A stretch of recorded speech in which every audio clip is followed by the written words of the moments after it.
Um estudo reforçou o que muita gente já sabia. Dezenas de famílias viviam em áreas de alto risco no litoral norte de São Paulo, principalmente no município de São Sebastião.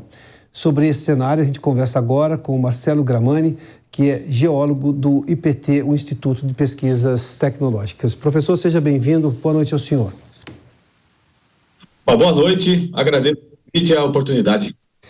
Quando a gente fala dessa situação, qualquer viagem ao litoral antes dessa tragédia era possível verificar pessoas morando em áreas que são absolutamente de risco. Nós temos um problema de ocupação no solo que é crônico no Brasil. A omissão de prefeituras, problemas que as prefeituras também não vão conseguir resolver porque eu tenho um déficit habitacional gigantesco, as pessoas vão para uma cidade porque aquilo tem algum atrativo econômico, por alguma conveniência, o direito de ir e vir é livre no Brasil, mas o fato é que se as pessoas estão ocupando áreas de encostas, áreas de mananciais, áreas de risco, numa tragédia como essa, elas serão as vítimas. Na sua opinião, professor, o que é possível fazer agora? Porque me parece, e eu espero estar certo, mas ainda assim eu vou colocar um pouco de dúvida, que dessa vez parece que o assunto ganhou uma outra proporção, ou seja, há um desejo de resolver esse problema, é isso? Olha, eu acredito nisso também, né? A gente nunca perde a esperança, vamos dizer assim, dessa questão de resolver um problema que é crônico no país, né? E não é um problema recente, viu? Eu poderia voltar lá, as reportagens mostraram isso muito bem, né? Lá em 1967, a gente tem um dos maiores acidentes no país e no mundo, que foi Caraguatatuba, né? Dia 17 para dia 18 de março, a gente tem fenômenos, processos parecidos com o que a gente viu agora em São Sebastião, né? Também atingindo moradia, Santa Casa, destruindo rodovia, pontes, enfim, não é um problema novo. E a cada nova tragédia, ou cada novo desastre, a gente fica nessa expectativa. Eu, como geólogo, eu tenho essa expectativa de que algum dia a gente vá, de fato, resolver, sabendo que existem áreas mais seguras para ocupação, que existe todo um conhecimento já adquirido, né, que existem planos para isso, que a gente consiga reduzir cada vez mais o número de pessoas que vivem nessas encostas ou próximas às encostas, os barrancos e também as margens de rios, né? Então, de fato, né, a gente tem eventos recentes, né? São Sebastião é o mais novo, né? Mas a gente tem Petrópolis, teve a região serrana do Rio, teve Santa Catarina, né? Com problemas graves. Enfim, há uma série de cidades no Brasil que possuem esse problema de ocupação de encostas, né? Aí eu lembro Salvador, enfim, são regiões bastante afetadas todos os anos por eventos de chuva, por escorregamentos e enxurradas, que vão ceifando vidas, né? Professor, eu me lembro da discussão de Petrópolis, a gente estava conversando com técnicos e um geólogo foi muito claro, falou, a ciência da geologia é muito simples e direta. Se eu tenho uma área de encosta, eu tenho em momentos de chuva um encharcamento daquele solo e aquele solo fica instável. Bom, a chance de acontecer o que aconteceu agora lá em Petrópolis e agora aqui em São Sebastião é uma coisa simplesmente uma questão de tempo. Agora, a gente lida mal com as questões ambientais, professor, porque aqui no Brasil qualquer coisa em relação ao meio ambiente passa a ser intocável. Intocável do ponto de vista teórico, porque as pessoas não têm onde morar e elas vão morar lá. Daí, como elas estão morando numa área irregular, uma série de entes públicos falam, mas elas não podiam estar lá. Só que ninguém faz nada, mas as pessoas não deixam de existir. Isso não é o primeiro problema de tudo. Óbvio que as prefeituras têm responsabilidade, poderiam ter agido, o governo do estado, o governo federal, tudo isso é claro. Mas toda vez que alguém quer mexer em alguma área que por acaso tem um apelo ambiental, aquilo ganha um ar de intocabilidade. E aí ninguém faz absolutamente nada, mas as pessoas vão ocupar porque elas precisam morar em algum lugar. Isso é correto, viu? A sua afirmação está perfeita, né? E aí vem essa nossa dificuldade, até um desafio, né, de como lidar com essas questões ambientais, né, de fato fazer com que as pessoas fiquem em harmonia, vamos dizer, com tudo que a gente está assistindo aí na forma de habitar e ocupar melhor esses terrenos, né. Não é fácil, né, como eu falei, é um problema antigo, mas uma palavra-chave para mim, que acho que ultrapassa um pouco a questão até ambiental, é a segurança.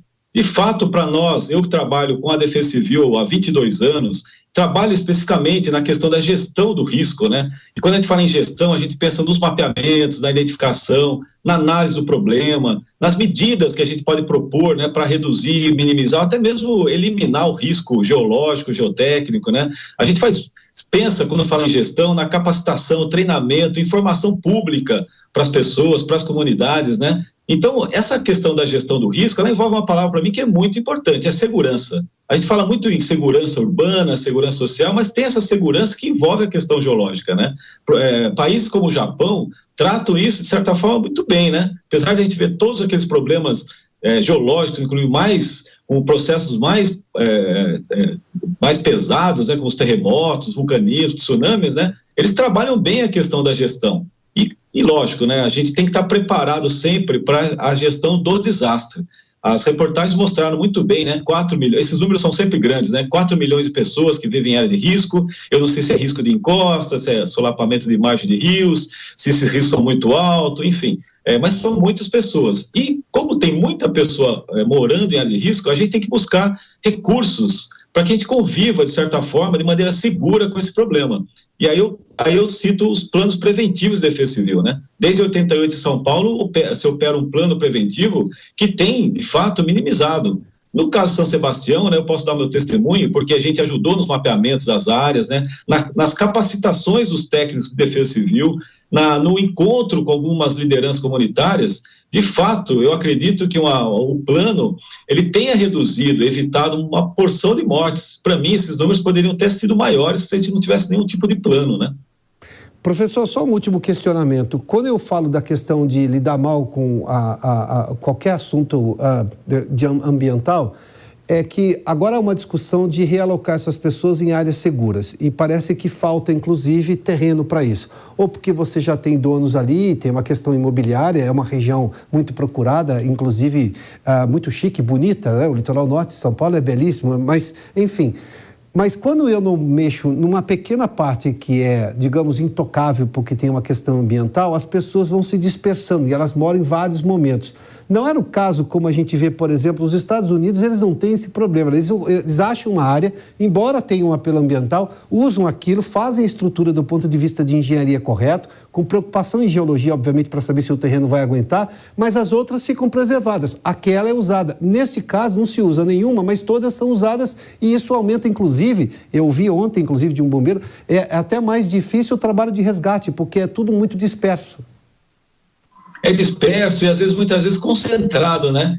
Enfim, há um descontrole, né? Quando a gente fala na ocupação irregular, eu falo muito mais na ocupação desordenada, né? Porque, de fato, a gente não respeita essa questão de ter um bom mapeamento, um bom levantamento, às vezes geológico, geotécnico, um levantamento topográfico dessas áreas, né? De fato, tem uma coisa desordenada. A gente vê isso na questão da infraestrutura, por exemplo, né? O bombeiro, eu atuei com eles até ontem à noite, inclusive, né? Hoje eu retornei para São Paulo e amanhã já volto para São Sebastião. Existe uma dificuldade de acesso, né? Então, as ruas, as vielas, dificultam a passagem de uma maca, né? Eu não estou falando na busca das pessoas hoje, né? Alguém acidentado, alguém passando mal, você não consegue acessar essas áreas. Então, de fato, como você bem falou, né?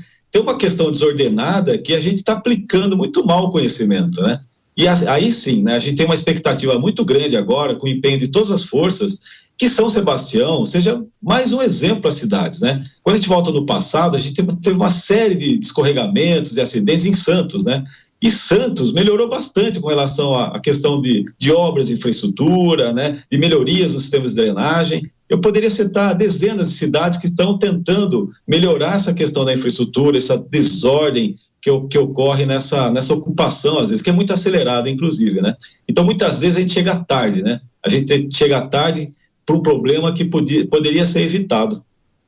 Professor Marcelo Gramani, muitíssimo obrigado pela participação aqui no Jornal Jovem Pan. Boa noite ao senhor, bom trabalho amanhã e muito agradecido pelo trabalho que o senhor está fazendo lá em São Sebastião. Eu que agradeço e só aproveito mais um minuto para falar que a situação ainda não é muito boa e tem a previsão de chuvas. Então é mais um apelo para que as pessoas fiquem muito atentas. Quem está em São Sebastião e quem pretende passar pela região, tentar evitar, se possível, evitar hoje o acesso à região ali do litoral norte. O geólogo Marcelo Gramani conversou conosco. Muito obrigado, professor, mais uma vez. Boa noite ao senhor, hein?